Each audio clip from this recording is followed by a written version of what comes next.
Hello students, this is C Yashoda Sharma from My Future Academy. हमने last video में irrigation complete कर लिया। Irrigation के दो मेथड्स हमने देखी, traditional method, modern method.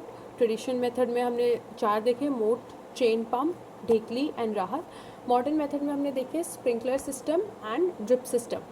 So continuing with protection from weeds, थोड़ा बहुत हमने डिस्कस किया था कि वीड्स क्या होते हैं। वीड्स होते हैं अनवांटेड अनडिज़ायरेबल प्लांट्स जो ऑटोमेटिकली अपने आप क्रॉप के आजू बाजू उग जाते हैं।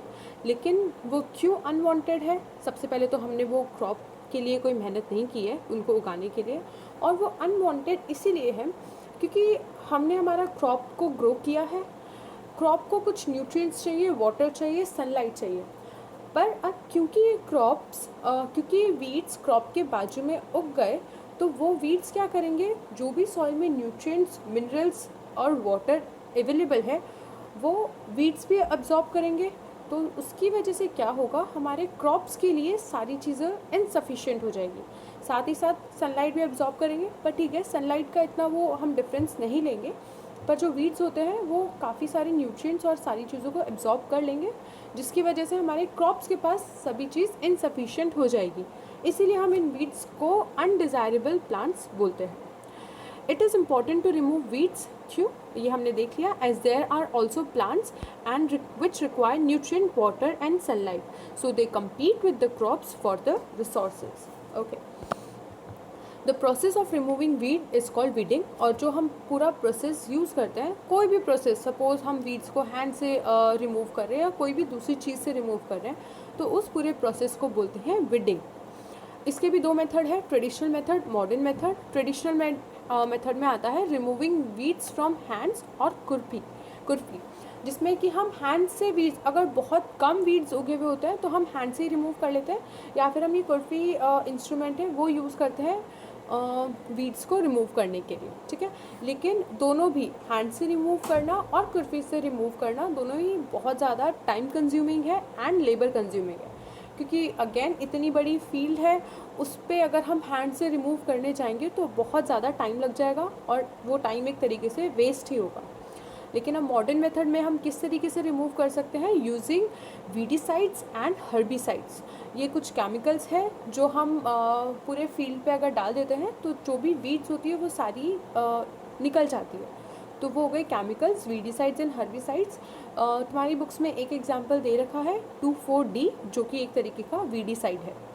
These chemicals, in addition to destroying the weeds, can also damage the crops. अब क्योंकि ये एक तरीके का केमिकल है, इसीलिए ये वीड्स के साथ साथ हमारे क्रॉप्स को भी डैमेज कर सकता है। जिस तरीके से फर्टिलाइज़र्स इवन हमारे क्रॉप के लिए अच्छा है, पर क्योंकि वो केमिकल है तो वो हमारे क्रॉप्स को ख़राब कर सकता है, किसी ना किसी तरीके से थोड़ा सा हार्मफुल होता है। अब ये वीडिसाइड तो रिमूव करने के लिए ही केमिकल है, तो डेफिनेटली वो हमारे क्रॉप्स को थोड़ा सा हार्म पहुंचाता है। And also our body when consume, और अगर वो वीडिसाइड्स क्रॉप पे गया और वो हमने कंज्यूम किया तो हमारी बॉडी को भी हार्म होगा, क्रॉप्स को भी हार्म होगा।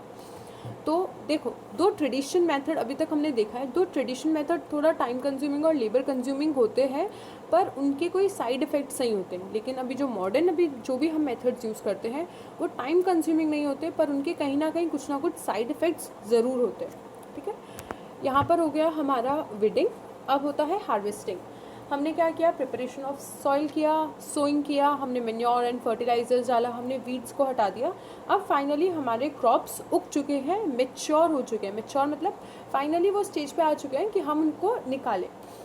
तो हार्वेस्टिंग क्या होता है, cutting of crops after it is mature. जैसे ही क्रॉप्स मेच्योर हो जाते हैं, हार्वेस्टिंग किया जाता है, क्रॉप्स को कट किया जाता है। It take 3 to 4 months for crops to mature. वो हमने देखा ही था, हमने सीजन्स देखे थे, रबी सीजन्स एंड वो जो भी सीजन्स देखे थे, टाइप्स ऑफ सीजन्स, उसमें यही होता है, अलग अलग मंथ्स दे रखे हैं। तो क्रॉप्स को 3 to 4 months लगते हैं मेच्योर होने के लिए। यूजुअली डन बाय मैन और मशीन। मैन भी कर सकते हैं हार्वेस्टिंग, या फिर मशीन्स भी यूज़ होती है। अगेन अगर मैन करेंगे तो वो टाइम कंज्यूमिंग है, मशीन्स यूज़ होगी तो वो कंपैरेटिवली लेस टाइम लगते हैं, कंपैरेटिवली नहीं, काफ़ी कम समय लगता है। After harvesting, grain seeds need to be separated from chaff called threshing. अब जैसे ही हमने हार्वेस्टिंग कर लिया, तो जो हम वीट का एग्जांपल लेते हैं, तो वीट उस वीट में नहीं निकलती है, उसके आजू बाजू भी जो ग्रेन्स होते हैं, उन जो ग्रेन्स हैं उनको सेपरेट करना पड़ता है, और वही अगर हम ग्रेन्स को वो शेफ से सेपरेट करते हैं, उस प्रोसेस को बोला जाता है थ्रेशिंग। हम देखते हैं किस तरीके से ये होता है।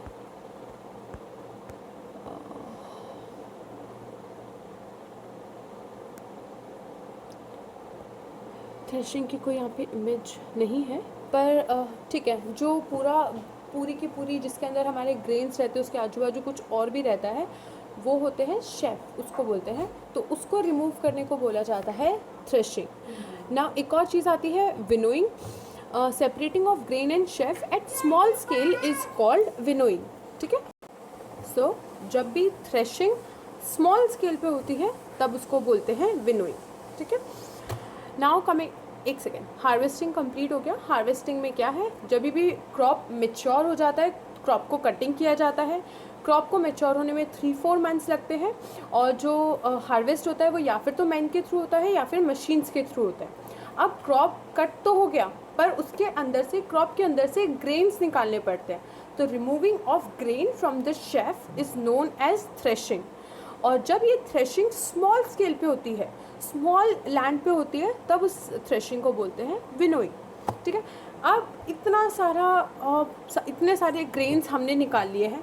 अब एक बार में तो इतने सारे ग्रेन्स कंज्यूम हो नहीं सकते, धीरे धीरे कंज्यूम होते हैं, तो अब इतने सारे ग्रेन्स को हमें स्टोर करके रखना पड़ता है। ठीक है, क्योंकि अगर हम स्टोर नहीं करेंगे तो जो रैट्स है और जो इंसेक्ट्स है वो हमारे ग्रेन्स को डिस्ट्रॉय कर देंगे। ठीक है, तो इसीलिए हमें हमारे बहुत सारे बल्क ऑफ ग्रेन्स को स्टोर करना पड़ता है to protect our grains from insects and rats. देखते हैं हम क्या है। Grain should be protected from moisture, insects and rats. Moisture से भी हमें प्रोटेक्ट करना पड़ता है, जो नमी रहती है एनवायरनमेंट में, उससे भी हमारा ग्रेन ख़राब हो सकता है, insects and rats. Before storing grains are dried, otherwise they get attacked by the organism and make unfit for the consumption। Crops को स्टोर करने से पहले क्रॉप्स को ड्राई किया जाता है, सुखाया जाता है, क्योंकि अगर जो क्रॉप्स है वो गीले रहे तो ज़्यादा चांसेस है कि वो ऑर्गेनिज्म, माइक्रो ऑर्गेनिजम्स या कोई भी टाइप ऑफ ऑर्गेनिजम्स उन पे अटैक करें और हमारे कंजम्पशन के लिए फिर वो अनफिट हो जाता है। ठीक है, तो स्टोर करने से पहले क्रॉप्स को ड्राई किया जाएगा। अब किन किन अलग अलग तरीके हैं, किन किन तरीके से हम हमारे क्रॉप्स को स्टोर कर सकते हैं। First, jute bag, metallic beans, bags, बड़े बड़े जूट बैग्स होते हैं जिन पे हम हमारे ग्रेन्स को डालते हैं, वीट, राइस, बड़े बड़े जिनको हम बोरा बोलते हैं, वो हो गए jute bags. सिलॉस and granaries, सिलॉस and granaries भी बहुत बल्क में जब स्टोर होता है, मशीन्स में स्टोर होता है, उसको बोलते हैं सिलियोस। ये रहा यहाँ पे फॉर एग्जांपल, इस तरीके से यहाँ पर स्टोर होता है। इनके अंदर जब बहुत ज़्यादा बल्क में हम प्रोड्यूस करते हैं तो वो यहाँ पे सिलियोस और ग्रेनरीज में स्टोर किया जाता है। Next, Neem leaves use at home. हम घर पे भी, जैसे अभी क्वारंटीन है तो हम काफ़ी सारी जो सब्जियां हैं, वेजिटेबल्स हैं, फ्रूट्स हैं, हम बल्क में घर पे लेकर आते हैं। ठीक है, अब इतना सारा हम एक साथ कंज्यूम नहीं कर सकते, तो उनको हम किस तरीके से प्रोटेक्ट करें।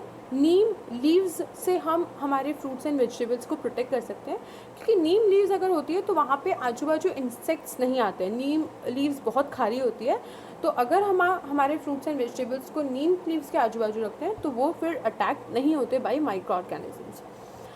फिर आता है godown.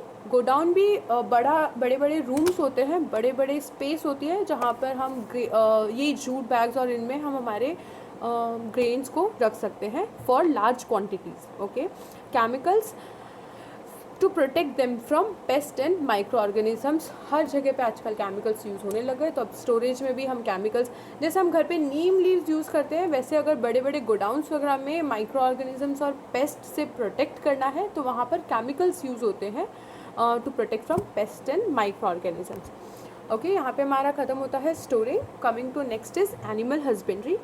Animal husbandry, when food is obtained from animals for which animals are reared, are called animal husbandry.